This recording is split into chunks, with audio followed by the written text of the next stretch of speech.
Hello everyone, I'm Gabby Paredes and I'm doing a news story from Mexico this week.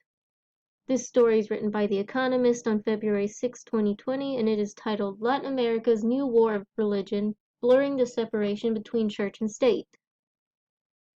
As we read in the chapter, Latin American countries separated with the church and state following their independence, and Mexico in particular had a violent separation with the church, as conservatives fought with liberals over the separation.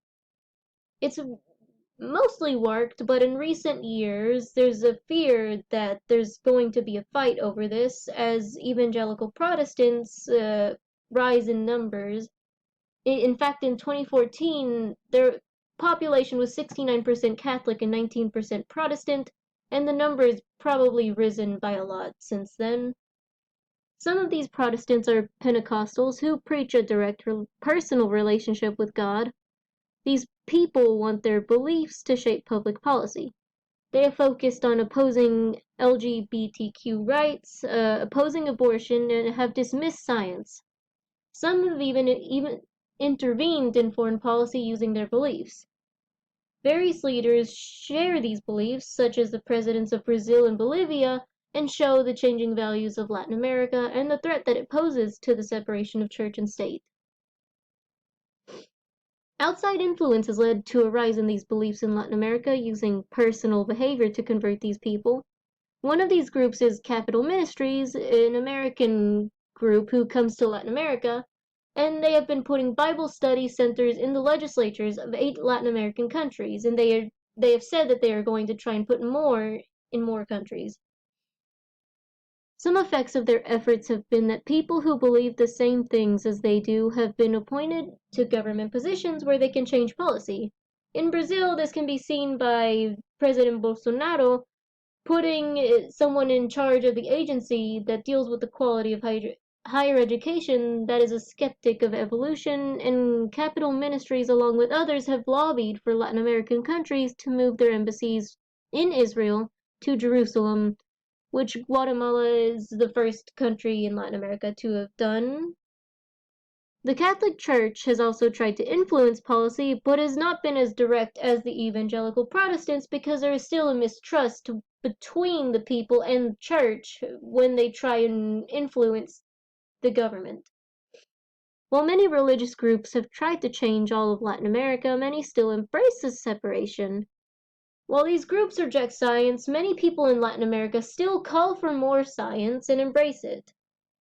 While the rise of evangelical Protestants in Latin America threatens a separation, it still seems to be safe at the time, but of course they are still trying to change it.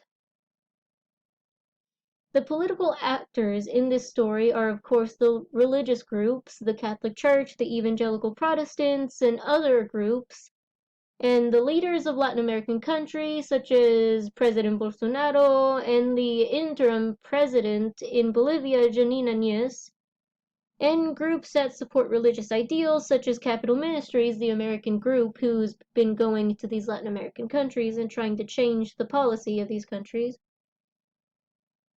The connections to the text are that the separation of church and state, obviously Latin American countries have adopted the separation of church and state after independence so that it would curb corruption. In Mexico, separation came after fighting between conservatives and liberals over the liberal constitution of the time prevented the church from gaining power. Eventually, the liberal principles won and separation was upheld, and this spread throughout Latin America in the following decades. And another connection is that there were a lot of imported ideologies when Latin America was still colonized by Spain and Brazil. Mexico's dominant religions have been imported from other countries, obviously. Catholicism was imported from the Spanish and other Europeans who came into Mexico. And evangelical Protestantism is being imported from the US and various European countries, or having those people immigrate to Latin American countries. And of course, there are other religions such as African religions and Asian religions that are still coming in and have been imported, but mostly Catholicism and Protestantism is the dominant religion in Mexico and other Latin American countries. And of course, these religions control the ideologies in Mexico. And that is all. I hope you have a nice day.